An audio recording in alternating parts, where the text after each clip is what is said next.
You're going to talk savings and retirement.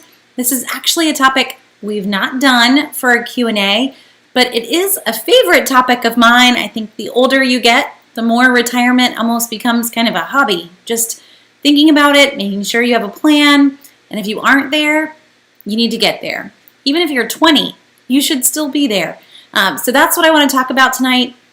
Just ways that you can be increasing your savings, increasing paying off some debts, but also focusing on having a plan for retirement.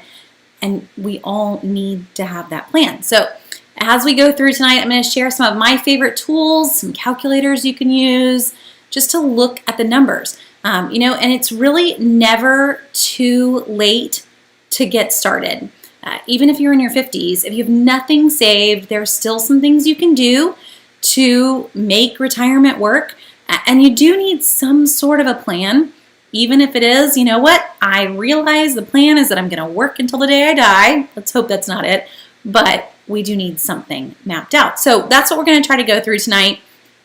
If you've got questions, please leave them in the comments. I will gladly answer them. I'm currently on my own tonight. I normally have my husband's help, but he is currently trying to help a stranded UPS driver on our driveway. So we'll see whether or not he makes it tonight or if it's just going to be me. So be patient with me if I can't get questions answered. But we are going to dive in and try to tackle it all tonight as we go through and hit everything we can. If you have questions that are off topic, I am completely okay with off topic questions. So just ask away.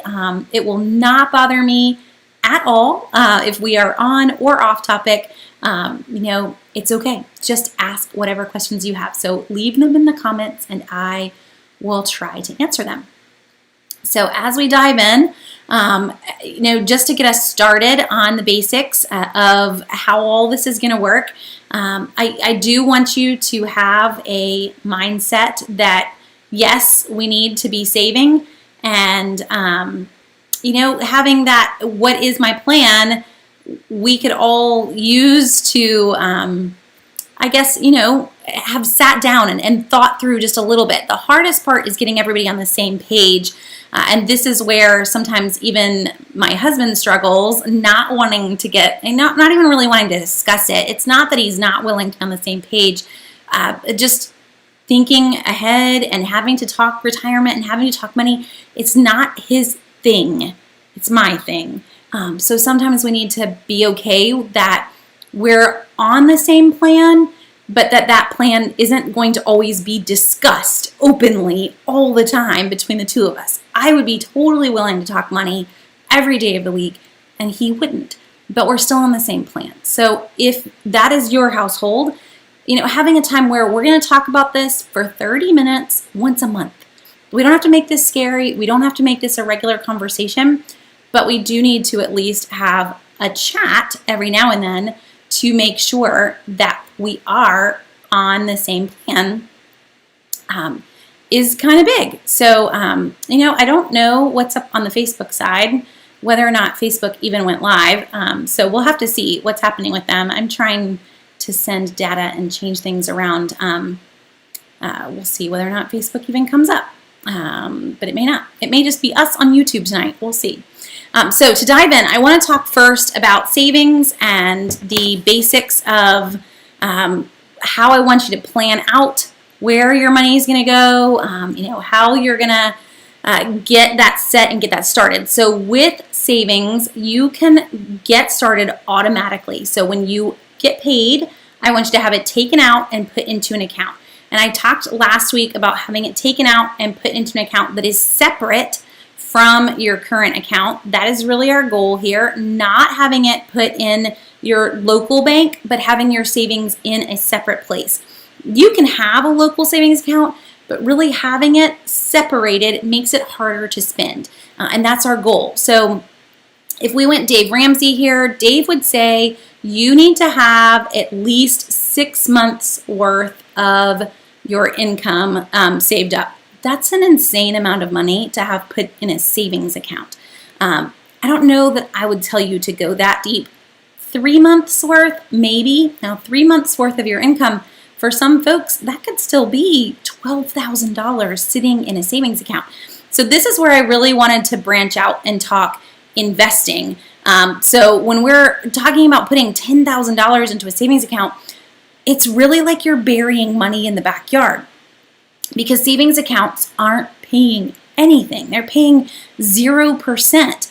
So no one is really seeing any sort of growth on that money. You are just tucking money away for nothing. It's not going to get you any sort of growth at all. So I want you to consider putting your savings money somewhere else. I want you to consider putting your savings money in something that is close to investments. If investments scare you, if you can't get yourself to even think about doing that, that you are willing to,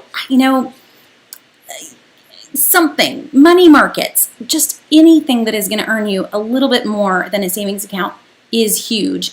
You are going to be much happier that you did that.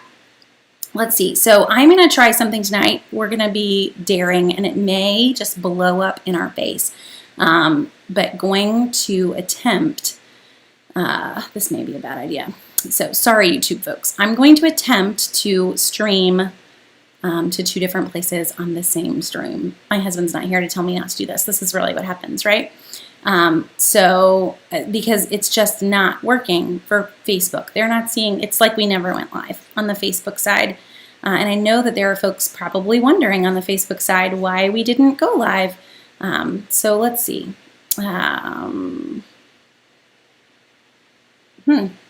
Even live video isn't an option, guys. This is strange. Facebook's just having issues tonight, I guess. Well, I don't even know how to help them. Love to go live for you, Facebook, but it's not even, I wonder if Facebook just in general is scared. Who knows? Okay, well, we'll try to dive back in here. And maybe they just don't want anybody doing videos right now. Who knows? Sorry, guys. I'm not a very good multitasker when it comes to technology, and yeah, figuring that out. I have no clue why they just can't get us tonight. Well, it's just you and me. So, sorry guys, I will stop even attempting it. You have my full and undivided attention here. So Barb, I see your question on the workshop. Let me put in a link here. I don't know if I can do that actually, now that I ponder it. Let me figure out how to put in links all by myself. We're growing here, all while the UPS guy is stuck in the driveway. He ran out of gas on our driveway, poor guy. And we just happened to run into him as we came home. Okay, there we go. Figured out how I can comment to you. So to dive in, to try to answer your questions and to move on. So Mikkel wants to talk about trusts for house and cars.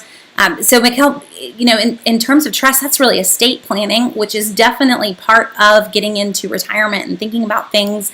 But that's like 4 steps ahead of getting your money put aside and having a plan too. But we will try to get there.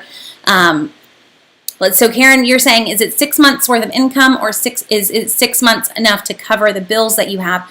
So generally, Dave, if we're going Dave's plan here, he would say 6 months worth of your income. So half a year's worth of income set aside in a emergency fund. Now the point of that, and I know I understand his logic, is that if you got hurt, if you lost your job, something catastrophic happens, that you have 6 months to where we've got a breather before things start to really, really go south. And that's his concern. So I get it. 6 months, though, is a lot for most people to even begin to save. So what I would recommend is maybe that you're going for 3 months in that savings account, but again, that we're going to put it somewhere else. So I mentioned last week 2 places that I would recommend that you stick money if you can. And with those 2 places, that you look at either going with Acorns or even Robinhood. So Acorns and Robinhood, they're both investing in the stock market, and I have 2 links for you on those if you are interested. So with both of these, you're really being able to put your money into investments. If investments scare you, and I know that there's risk when you decide to put money into the stock market, and you're talking about your savings here, but both of those are going to earn better than a savings account long term. So when we're talking about putting $10,000 into a savings account and it earning nothing, you really are looking at burying money in the backyard. That money is not going to have any growth. It is just going to sit there. But if I put it in some sort of investment, oh, thank you for catching that I tried to save, I tried to pull out the other and put in the other. Here's Acorns for you, Karen. So what I would recommend for both of these accounts, if you are scared of risk, because there are definitely folks in different boats. My husband and I do not line up. Even with our risk, I would be like, woohoo, let's ride that roller coaster. And he would have us stuck in bonds if he had his choice. So there are differences, and you need to do a risk assessment and see where you stand. Acorns, if you create an account with Acorns, it does have a fee. It's a $1 a month fee is their basic fee. But they will give you that risk assessment when you first get started with Acorns.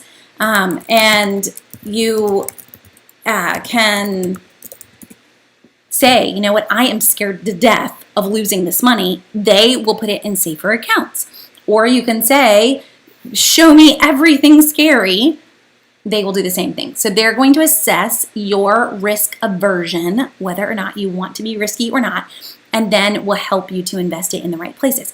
Now, another aspect of this, I'm giving you Robinhood and Acorns because really these are low cost ways to invest, but you really could be talking with a financial advisor or a financial planner.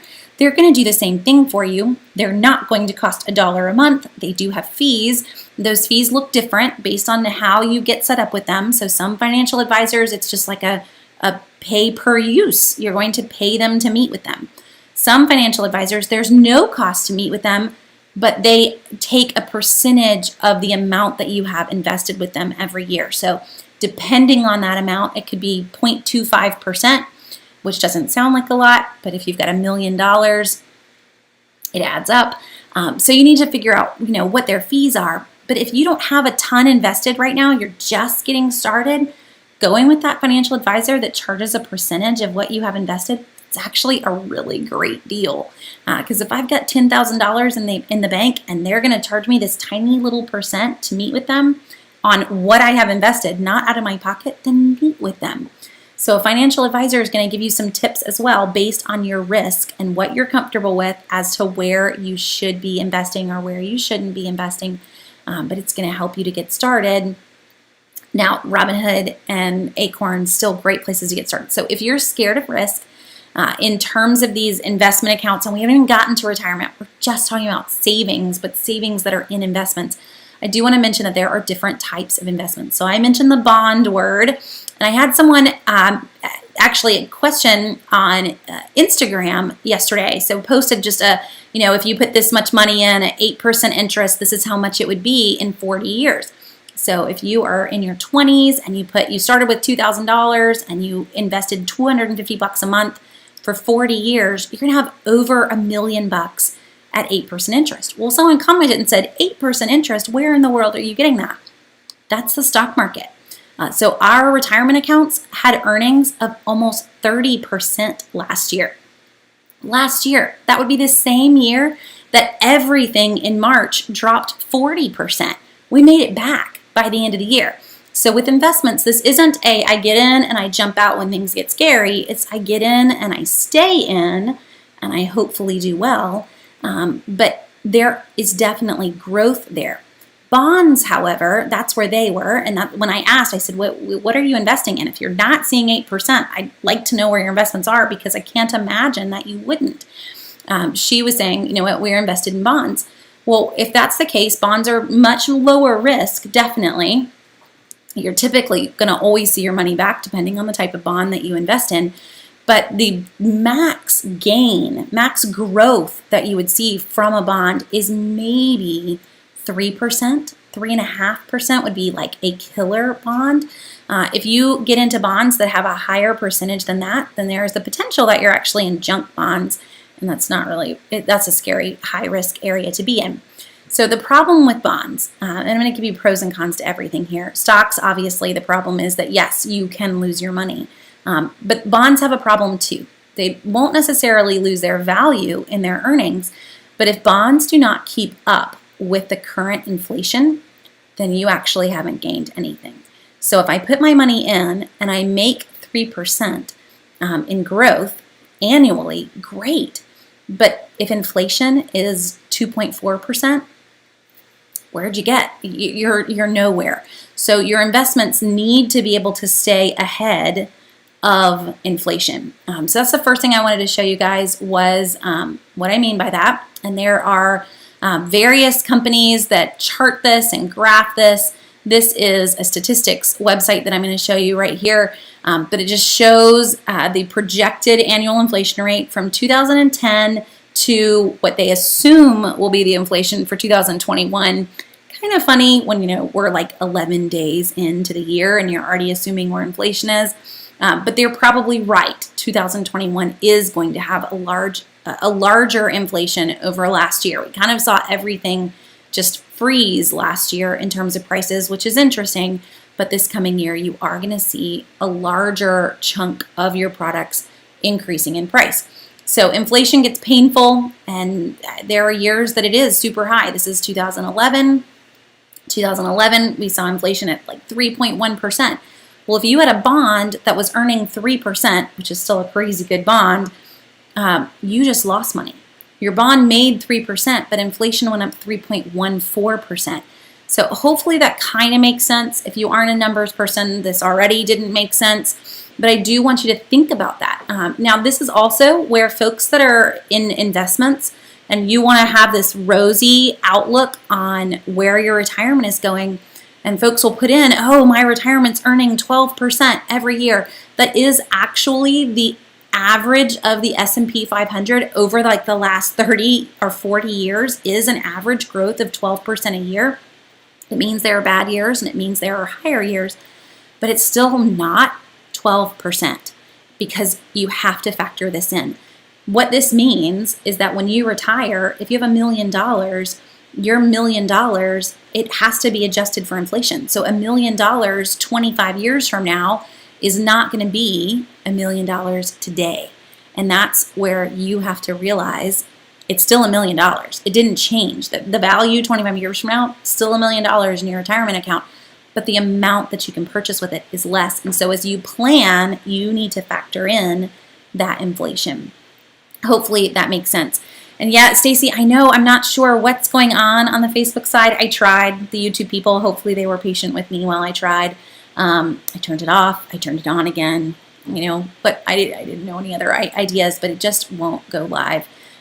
So not any ideas. We're just going to be live on YouTube tonight. We're a quiet group tonight, and maybe I can stick it up on Facebook later. Okay, so folks are asking about life insurance, and Mommy Sims is saying, great question, highly interested in life insurance, but no idea where to get started, term versus whole. So that is a great question. I would actually recommend you just go with term. Whole life insurance, it has like this savings account feature behind it, but in the end, it really costs more. And so when it comes down to it, just you want life insurance to do what life insurance is there to do. It is to take care of finances if you die. And it is much cheaper to get a term life policy. I would recommend the older that you get, that you actually get a farther out term policy for one reason. So what I mean by that is if you're in your 40s, go ahead and get a 20-year term. There is a point where they won't even go further. But the reason is at some point, if something happens in your life that you become uninsurable, so you get a cancer diagnosis, anything that is considered a terminal diagnosis, boom, no one's going to give you life insurance. But if you've got that 20-year term policy and it stretches you into your 60s, then you're really set. By the time you hit your 60s, if you've not had that life event, that terminal life event, you're not really going to have a huge problem getting reinsured, even with a basic policy. Plus, by the time you hit your 60s, you really don't need a policy that is as high as a current policy would be. So if I'm in my 40s, I've got a family that is relying on me, then I need a life insurance policy that can handle, they would say, up to 2 years of your income. Some people would say even more than that. It depends on what you're leaving your spouse with. So I would look at, what do I need to pay off our mortgage? What do I need to leave my spouse in a position where if they couldn't work for the first year, they could make all of the payments, maybe even pay off the house. Look at going that far. I've even heard some people say 12 times your income, which is a little on the insane side, but maybe that's where you want to go. Obviously, the bigger the policy, the more expensive this is going to be. What I would recommend is that you work with a either great insurance agent that you know, price this out. Never hurts to price this out. There are also insurance brokers who work the same way with health insurance as with life insurance, and they can work with multiple companies to help you get the lowest deal. So you could go that route too. They are going to get a cut, but you're not going to pay them. They're going to get a cut off of the policy that you end up purchasing. So I would recommend term over whole. It is much cheaper in the long run. Yes, you have that little savings account with whole life, but it doesn't end up ever equaling the amount you had to pay for the whole life insurance over the term. Just go term, go a long term out so it covers you if something happens, and make sure you've got enough to pay off the mortgage and pay 1 to 2 years to where your spouse wouldn't need to work, kind of figure some things out and get on their feet, get out of grief before they need to deal with going back to work and getting things set. And life insurance is important. I was recently reading a blog, I don't even remember, Money Mustache Man, something like that. I was skimming through the internet world.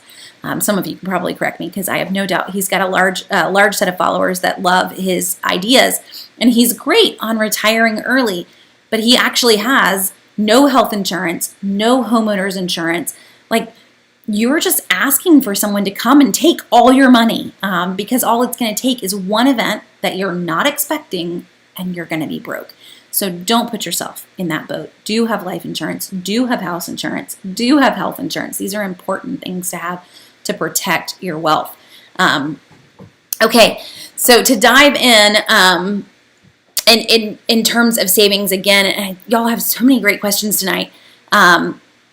Georgia Peach, let's go here. So what do I think about cryptocurrency, aka Bitcoin, as a long-term investment? It's doing great right now. 6 months ago, it wasn't doing great. The problem is Bitcoin is like this massive gray area that really isn't regulated. No one's really kind of running it. No one actually really fully understands it. And so we see it take off, but what exactly is it? And in the end, you're putting a lot of money, or potentially putting a lot of money, into something that is incredibly risky. It's not a company. It's not regulated. And so what are you going to have if something goes really, really wrong? You're going to have nothing. So I would be careful there. If you want to put money into cryptocurrency, just be diversified. Don't put all of your money in that direction.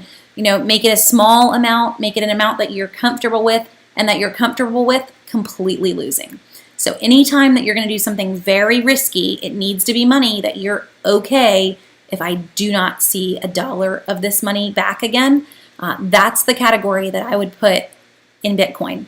Now, we have a good friend who he went and sunk $10,000 in it. And for the last year, he's had to sit there and just kind of bite his fingernails because all it did was lose money. It is up now. I have no doubt the next time I see him, that's the first thing he's going to comment on.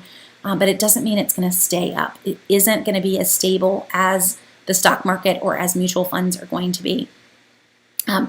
So let's talk, what percentage are we talking about as we talk about like getting things in savings and getting things into retirement? What percentage are we looking at in terms of spending? Jill's question is even down to kind of going to the budget. So Jill, specifically, your question is on mortgage. A lot of folks would say you want to spend less than 30% of your entire income on your full housing requirement. That's actually a lot. I would encourage you to be under the 25% mark if you can. You don't want to be house poor. You don't want to have this huge house and have a lot of money tied up in it. It's not doing you any good. So keeping your housing money down is one of the best things that you could do. You're also, in keeping your housing money down, you're keeping your housing insurance down, you're keeping your property taxes down. There's so much that's tied in to the value of your house. So I would try there, as if you could, to kind of keep it 25% and below. The other way to go in terms of how much should we save, how much should we spend? There is a type of budget called the 50-30-20 budget. I actually like the concept. So 50% of your budget, 50% of the amount that you earn is going to go to what you need. This is your house, your car, your food, your electricity, etc. needs. 30% is going to go to wants. Now this requires that you understand that some things are not needs and they are wants. So 50% to needs, 30% to wants, and 20% to savings. That's a 50-30-20. So you could map out your budget with that goal of having 20% of your monthly income to put into savings. Now maybe that is, some is going into an emergency fund and some is going into retirement, or maybe you're going to shove it all into retirement. You've gotten your emergency fund set and you are ready to work on your retirement. You know, that's a great goal. If you could get to that point, 20% of your yearly income going into retirement is going to be massive for you in the long run. So that's where I would like you to get. And Jill says she's in the process of buying a house and is nervous about a higher mortgage payment. So honestly, Jill, if you wanted my opinion, and this is where I was supposed to start out by telling you I am a certified nothing.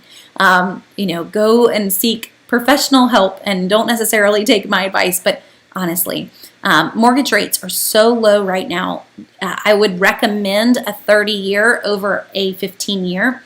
You're talking about a difference of like 2.2 and 2.5 in mortgage interest rates. It's just, they're just crazy, crazy low, but still paying extra on that 30-year mortgage. There's no penalty for paying it off early, but taking the option that gives you the lowest monthly payment long term, if something messes up, if something doesn't go right for you, then long term you're not setting yourself up in a position where you can't make that payment because you went with that higher mortgage option. So aim for no more than 25% of what you're earning and going for that longer mortgage with the goal of paying it off early, but that you have that lower monthly payment. So if something big happens, you can still make that lower monthly payment. It's probably your best bet. Okay, there's so much here that I want us to get to. In terms of talking about savings, 2 other accounts, I mentioned Robinhood, I mentioned Acorns as just great ways to automate your savings, set up automated deposits into those, start to get into investments. And if investments scare you, I want you to look not at single stocks, and Robinhood will let you do this. I want you to look at mutual funds. So single stocks means I am buying a share of AT&T or Tesla if you have got a ton of money. And that's great. But if the company doesn't do well, then you don't do well. A mutual fund instead is buying a group of stocks of different companies. And you'll see that mutual funds have different names. So there'll be large cap or there'll be small cap. There'll be international. You'll kind of see that all mapped out.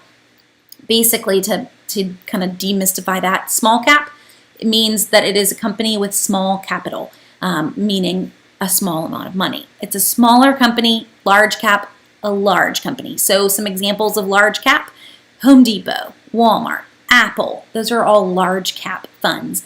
A small cap investment might be some of your local restaurants. It might be, a local place, and I say local, but a smaller company that's making chips for inside computers, but they don't make over $100 million a year. And there's a threshold of what is a small cap and a large cap and a medium cap and all of those. Obviously, there's more risk. The smaller the company, the more risk, but also the potential for more growth. So this is where I would say, again, you're going to do that risk assessment and you're going to see where you fit. But mutual funds take out some of that risk because they're buying shares of stocks and they're pooling them. And I heard this explained in a different way. It would be like if we all came into a party and had a big bowl and you just put money into the bowl as you came into the door, and we all mutually funded that bowl of money. That's basically what a mutual fund is. I didn't go out and buy a share of Apple and Tesla and Home Depot and Walmart. I gave you $25 and I bought one share of your mutual fund, which owns shares in all of those companies. It's much more stable than buying an individual share of an individual company. Large cap funds tend to be even more stable because they're companies that have been around for ages versus small cap. And so you kind of find your happy medium in where you want to be in those mutual funds, but a lot less risky. Doesn't mean that they don't lose money. If the entire stock market goes down, large caps are going to go down with them. But they're more stable than having all of your money in one company. So just so we've kind of talked a little bit about those different stocks. So Josie says, what do I think about real estate? So that's kind of the fourth area of where you can stick your money. You can put your money in cash. You can put your money in bonds, which we talked about. Stocks and real estate is our fourth one. And she says the market here in Florida is crazy. So I guess, Josie, it kind of depends on the type of real estate that you're looking at. If you're wanting to get into real estate and rental properties, there's definitely income there. There's also a lot of red tape and tax issues that I would highly recommend you go with a financial planner before, at least discuss what that means before you dive into going into the rental industry. I would recommend housing over anything that is, there are some folks that they like to invest in like corporate real estate. That's a scary place to be right now. And there's a lot of just empty vacancy places as more and more businesses close. So I would say residential and rental is great. Land may be great for you if that's where you want to go. Real estate can have great growth, but it can also be the bottom of the bubble when things break. So again, maybe diversifying again. So we've got some in stocks and we have some in bonds and we have some in real estate, if that makes you happy, so that you're a little less just out there. If something bad goes wrong, you didn't lose a bunch of money. Okay, so May, I like that one. How much should you teach your teen sister to save? I think really when we're even talking any kids, we should still be teaching them to save that 20% mark. So if your kid sister goes out and she's babysitting and she comes home with $40, that you're encouraging her to put aside $8. It's not huge. That's the 20% mark. Put aside $8 in a savings account or in a jar if she doesn't have a savings account yet. That we teach our kids that that's important from the get-go, that they have savings put aside is big. Okay, so as we dive in, more, what about 401ks and retirements? I want us to get there. So we've hit savings for a bit, but retirement is, the hobby that I think we should all have. And before we go into how you retire, I want to talk how much you need. So there's a couple calculators that I would highly recommend that you use. And one in particular that I like, it's one of the most thorough retirement calculators, is a Vanguard calculator. So I'm going to show you this one and how it works. I don't have any money invested in Vanguard. I just really like their calculator. But you can sit in here and plug in how old you are, when you plan to retire, what you currently make. So let's say I'm 30 years old. I'm not, but I'd like to think that I am. I'm 30 years old. I make $50,000 a year. I currently save, and it'll give you a dollar amount or a percent over here. I don't know if you can see that on your computer, but let's say that I currently am great and I save 10%, which would be $5,000 in my retirement account. I'm 30, so I have 35 years left until I retire, but I haven't really started yet. I haven't put anything in savings. Let's say total, I've got $5,000 in savings for the last 10 years. That's all that I've saved from my 20s was $5,000. I hope that's not the case for you, but if it is, that's where we are. So I currently have $5,000 saved. I'm going to save $5,000 a year from my $50,000 salary. And then the next question is, how much am I going to need from my current income? Now, this is important when you're thinking about retirement, is actually to think about how much will I spend? Because it's great if you just shove a bunch of money into an account, but if you have no idea what your monthly expenses are going to be when you retire, then how in the world do I know when I have enough money? How do I know when I'm there, when I'm ready? So I need to kind of have that idea. Am I going to have a mortgage payment? Am I going to have kids still living at home? What do our expenses look like? Or maybe for you, am I going to live on a cruise ship and travel around the world for 9 months out of the year? Then maybe for you need to bump this all the way to I'm going to need 180% of my current salary. For most people, you're going to leave it at 85%. You don't need your full current salary. You need a little bit less. Hopefully you have, by the time you're 65, paid off that mortgage. You don't have any other debt that you're holding over your head. And you're going to be good with a little bit less than you are currently making. I expect an annual rate of return. This is where you can put in your investments. So for us, our investments that are in our IRAs, that's what we have. We don't have a 401k being self-employed. Our IRAs have currently been earning 11%. Now, I mentioned inflation. So I'm not going to put in 11% here. I'm putting in 8% annual return so that I can factor in kind of that inflation on the front end rather than on the back end. And it is going to tell me, if that's the case, this is how much I would need, this blue bar, and this green bar is how much I would have saved in 35 years if I put in $5,000 a month. This actually is not that wonderful. So I want you to kind of play with it and see. Maybe you make $75,000 a year, and you can sit here and just constantly adjust how much you've put in. I want to show you the other side. And this is the big one for me when it comes to retirement. If you start early, you can start crazy early. A 16-year-old who goes out and gets a job, they can get an IRA. So you can start super, super early. Let's say that you are 20. And you're going to start now. Do you see how high that green bar just grew? Just by me changing the years. So let's say I'm 23. I just graduated from college. For me, as a nurse, I graduated and I made a whopping, there we go, $42,000 a year when I graduated. And let's say I did great. And at $42,000 a year, I saved $4,200 of my salary, but I have nothing currently saved. We could even go that far. At 23 years, I'm still going to have $2,000 a month in that account. But the more that I can save, obviously, the better. Now, I'm also 23. I'm probably going to make more money in my lifetime. I'm going to get more money in that account. But the more that I put in now, the more long-term that money is going to be worth. If I bump this down, watch that green bar just get smaller and smaller and smaller. It's because of all those years of that money being in that account. So the earlier you get started is much, much better for you. So let's talk about where. This is a fun calculator. There's one other calculator that you can use, and I will stick this one in too. This is a Mutual of Omaha calculator. And with this one, it's literally going to tell you how long your money will last. So let's say right now, you've got $490,000 sitting in a retirement account. How long will that last me? So earning an average 6%, this is how much you plan to live on a month. Let's say I plan to live on $5,500 a month, and I won't ever increase that.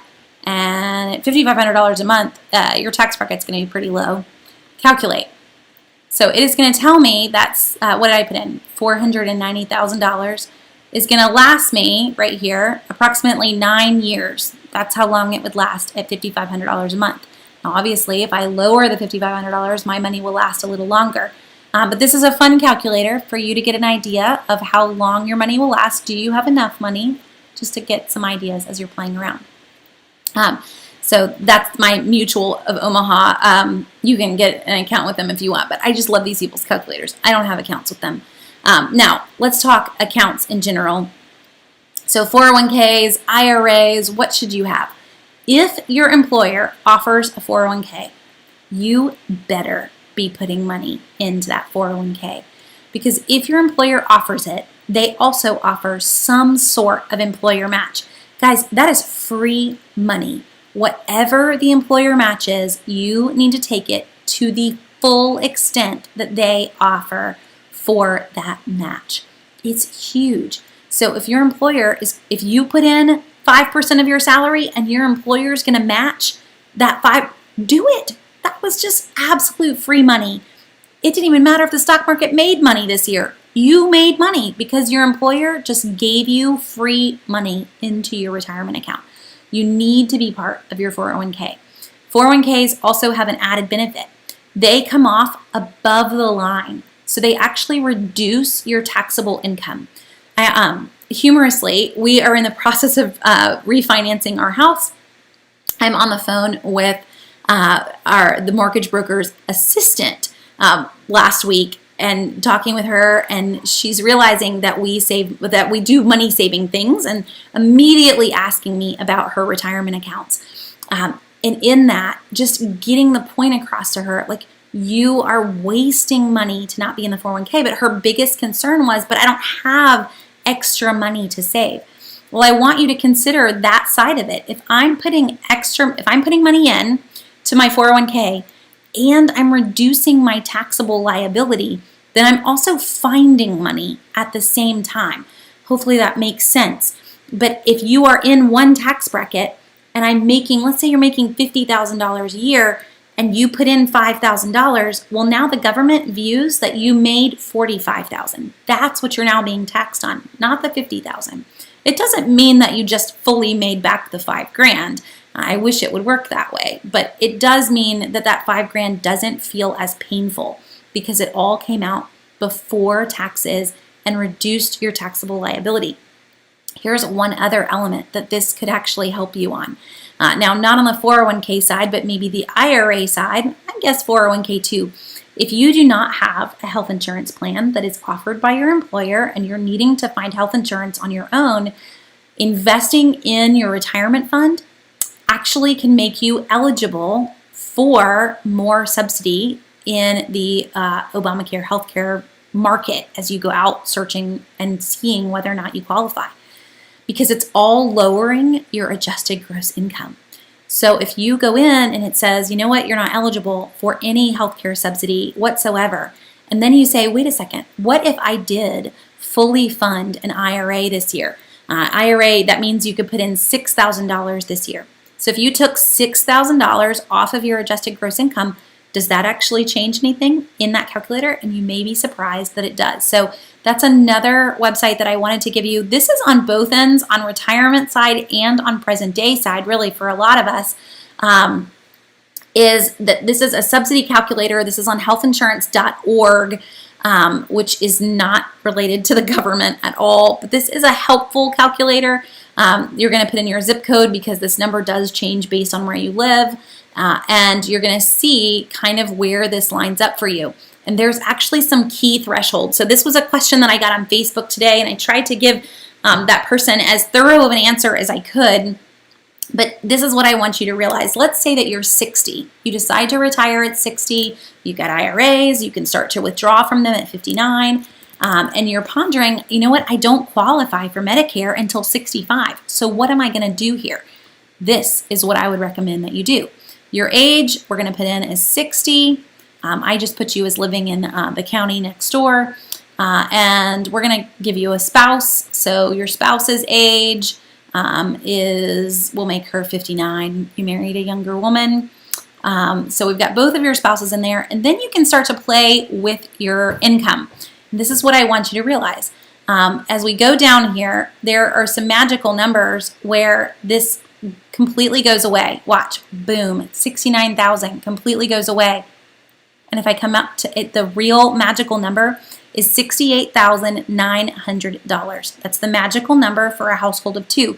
If you can keep your adjusted gross income below $68,000, you are eligible for subsidies on the marketplace.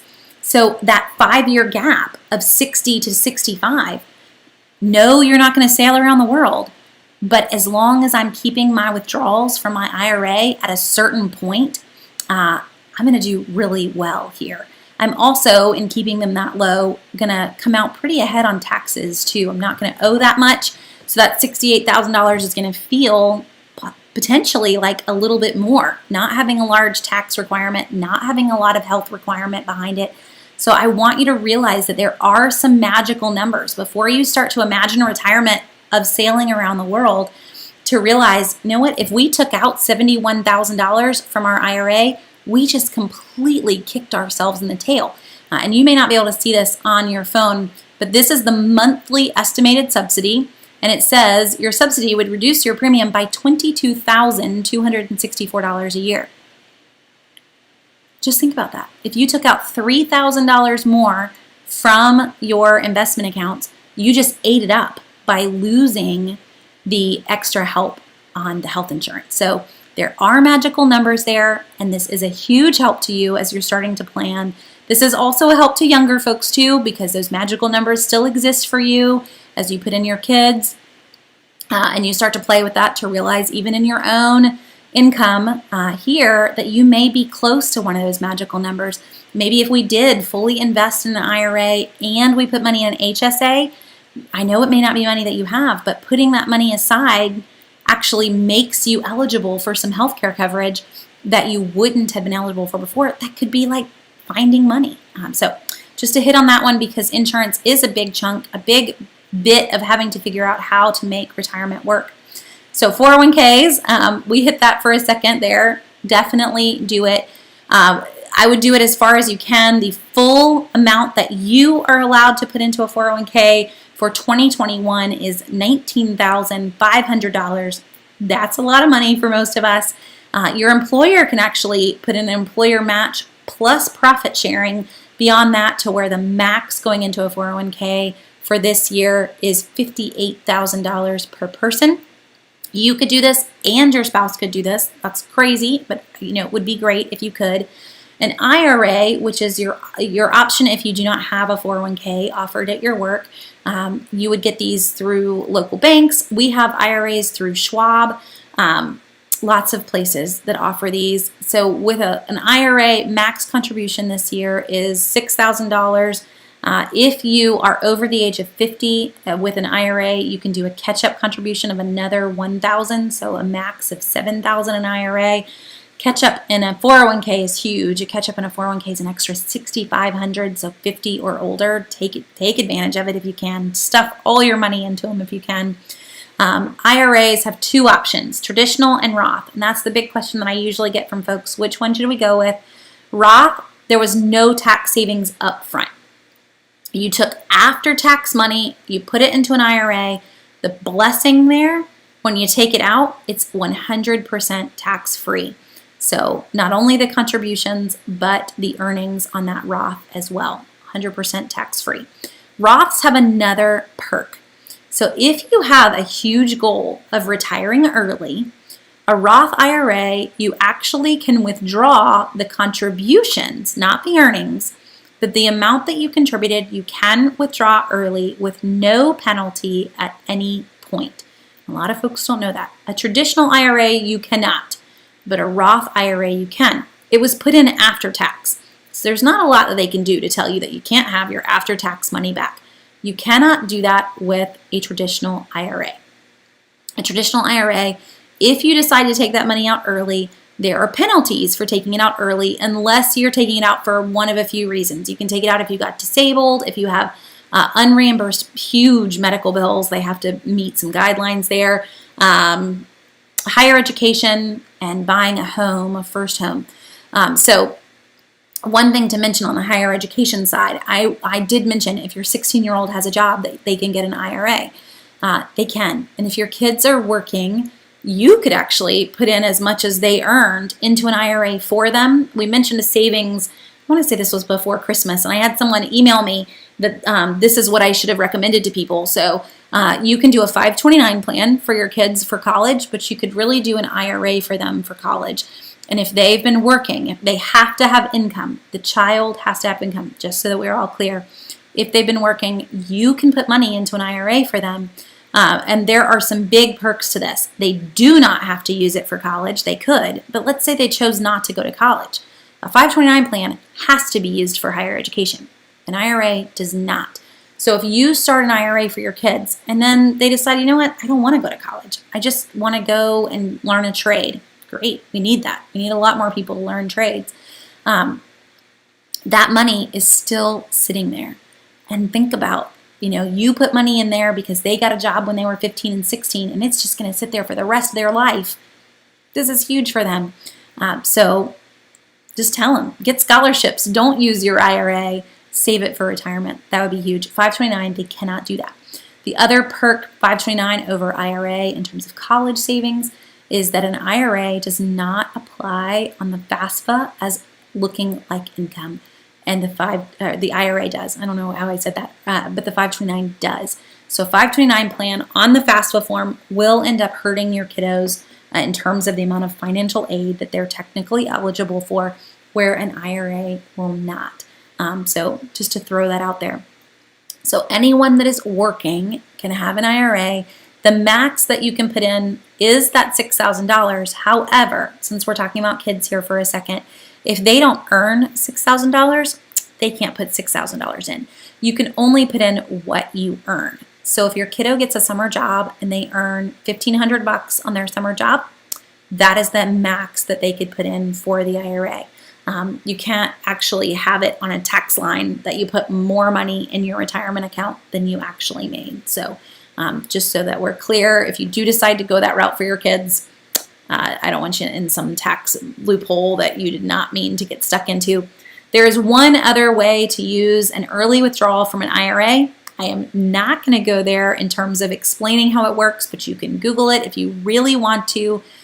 This I would more use for either moving some accounts from taxable to not account. This is a financial planner kind of thing, but there is something called a 72T, and it will let you make early, always equal payments for once you sign up for them, you must do them, but you can technically use your IRA early with no penalties under the 72T rule.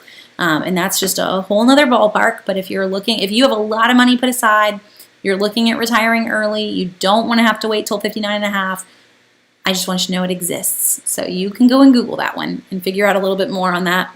But it's, totally worthwhile in terms of looking up. Now, I have some questions that I haven't hit on for a while. So how about being single and retiring at 60? You know what, Karen? If you've got the money, I'd say do it.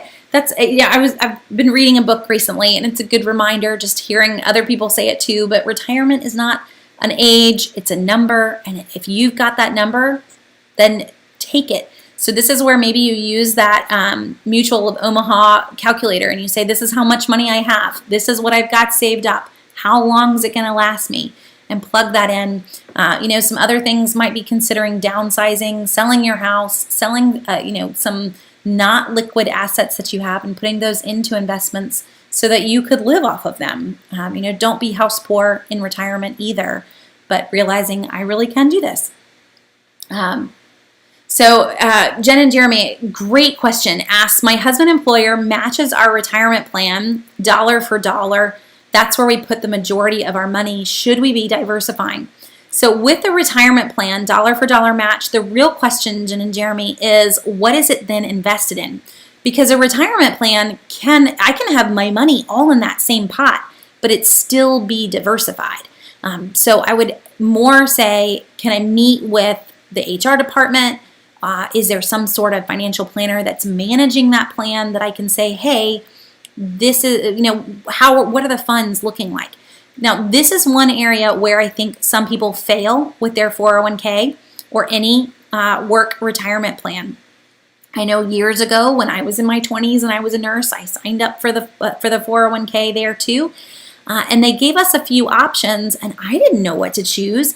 So I chose that age-adjusted retirement plan. I think it was like the T. Rowe Price 2040 based on the year that I should want to retire. Great in theory. But now what I've done is actually kind of taken this retirement chunk, and for some folks, it depends on what you've chosen. You've literally chosen one mutual fund that your entire investment is going to be in. That's scary. So don't just assume that this checkbox had your best interest and is diversifying what you have, actually take the time to say, hey, is there somebody that we can sit down with, that we can see where this is invested in, and make sure that it is, while it is in one plan, which is perfectly fine, that inside that plan that we're buying chunks of different things, so that if this part of the market does bad, these other parts haven't done bad, and that we're okay. And as long as you're buying into something like that, don't be worried about all of your money being in the same account. That's really what diversification is, that we've bought different pieces of different pies so that we're safe all the way around. If one pie tastes horrible, you still got dessert. And maybe that's the way you look at it.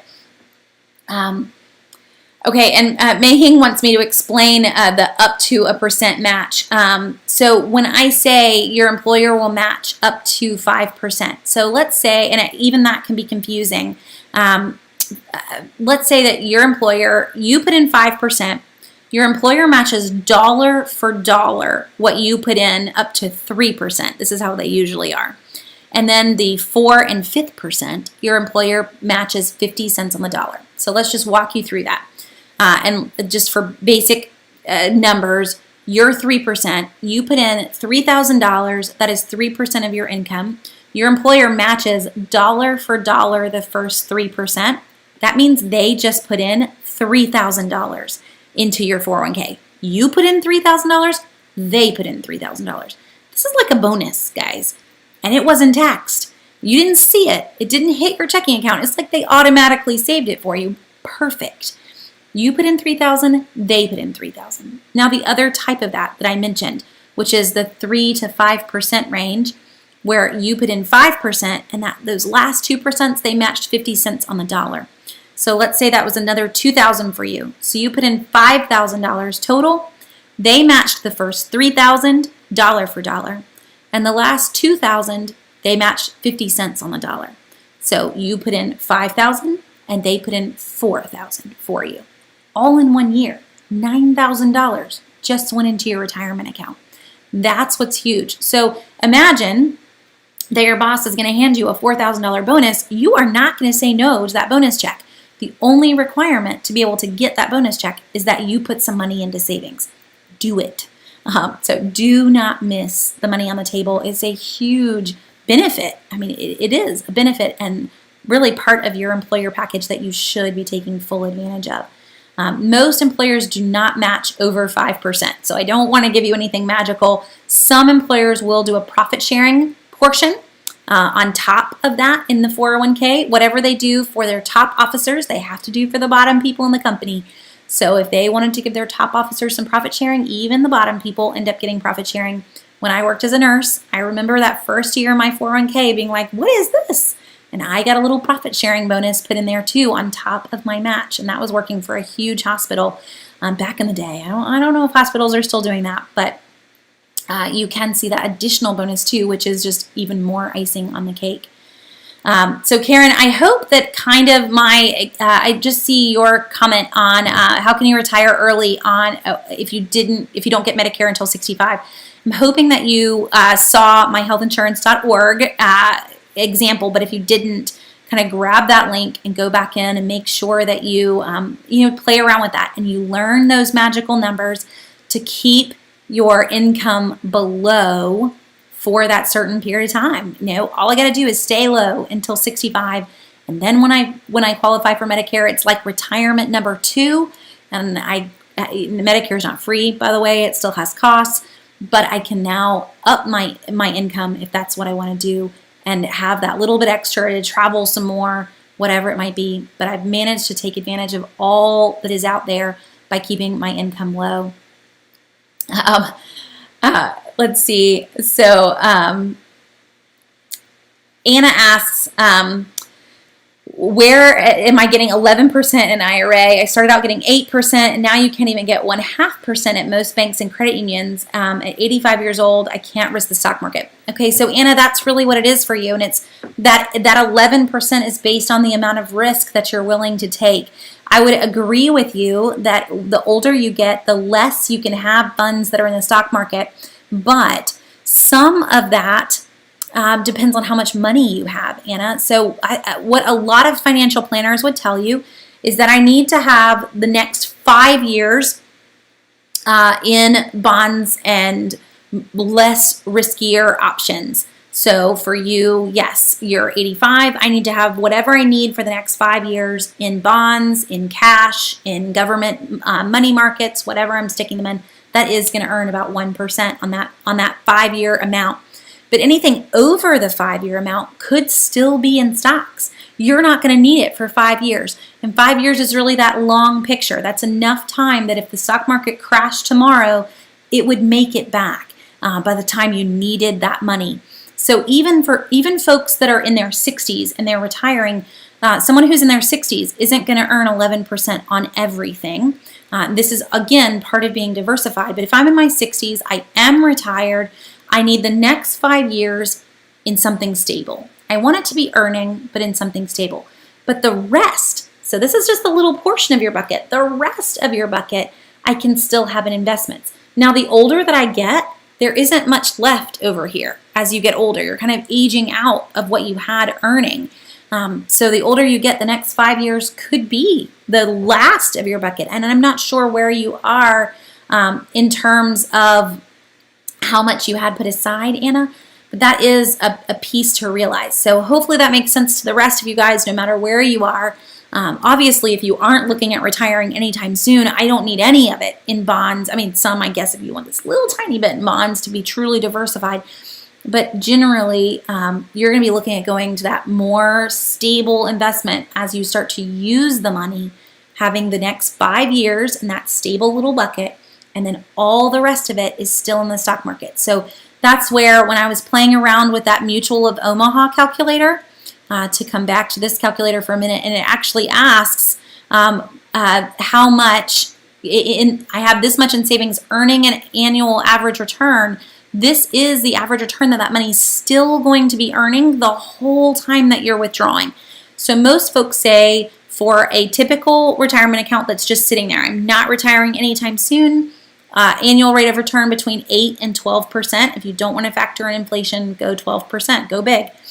But then once I start to withdraw, we're going to bump that down. We're going to bump it down to 8%, 6%, and the older you get, getting down into the 4% and 2% mark.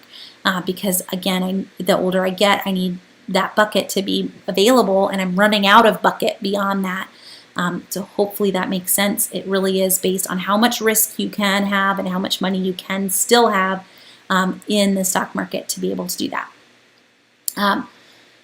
Let's see. An IRA for my child going into college, or an IRA for me, question marks, to be put towards their college. Aren't there penalties to pull out the funds early? So going back to the children's investments, there are penalties to pull out early, but one of the exceptions is for higher education. So if you choose to do an IRA for your children, they are allowed to withdraw anything that is needed for higher education, and that can include room and board from an IRA with no tax penalties whatsoever. So it is a great investment tool for college. Again, remembering that you can only invest what they actually earn. So maybe you don't make your kids save the whole $1,500 that they earn for the summer, but you do say, you know what, I've got $1,500 and I will match what you earned basically, and I will put that into a college account for you to get an IRA started for them is still a big help. Now, obviously, to be able to do that, they do have to claim that money on taxes as well. So if this was $1,500 under the table, then that's not going to work for you, but you get the idea as to how you could put that money aside. Okay, so Barb's asking, what about rewards credit cards, and what determines what I would consider? So it's kind of a little off topic here, but with rewards credit cards, Barb, my number one tip is really that you look at a rewards credit card that has rewards that you will use. So is it something that we regularly purchase? Do we love to travel? Do we, for us, always stay in Marriott's whenever we travel? So we have a Marriott card that we use for business things. We have an airlines card that we use for personal things. Do you just want Amazon credit? Then get an Amazon card. The other thing to look at is the overall just annual fee that's behind that card, and going with a card that has a no annual fee is the way to go, or you're eating up any rewards that you did earn in the long haul. Okay, so there's a few other things. There's so much really when it comes to retirement that we didn't even go to. But Stacy, I love your question. How do I find a financial planner? And this is a kind of a great way to end it for the night. And even though we didn't get to so much, but with a financial planner, I would recommend first asking literally your friends. Does anyone have a financial planner that they're using that they like, that has done well for them? Because you're getting their investment advice. So having some people that feel like that's been good investment advice is the best thing that you can find. I don't know that just opening up the phone book is a great way to go, but if that's where you feel like you need to be, one thing that you can do is actually ask your local bank. Some local banks do offer financial advisors that are on site and they don't charge for them if you are a bank customer. So if you have not really much anything saved at all, you're just wanting to get started, that could be a great stepping stone for you.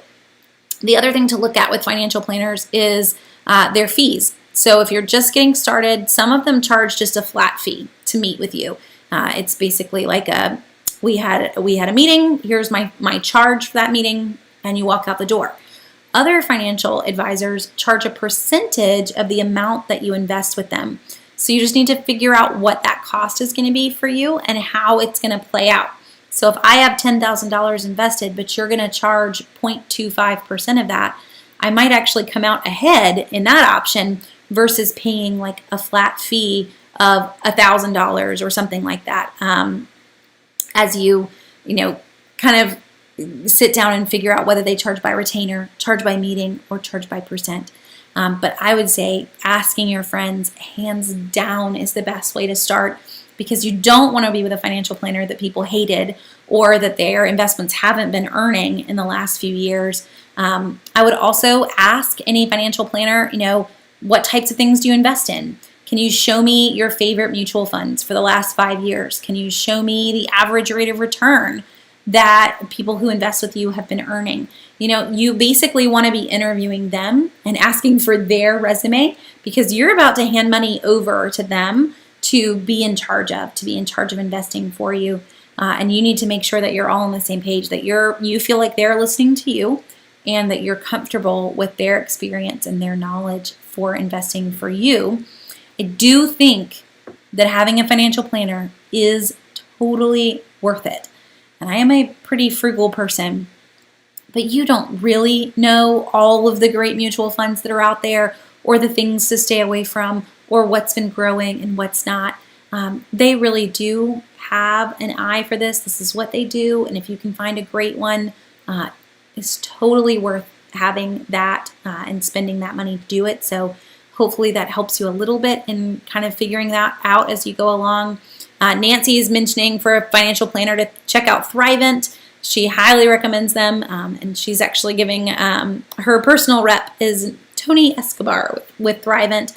I've heard lots of good things for Thrivent too.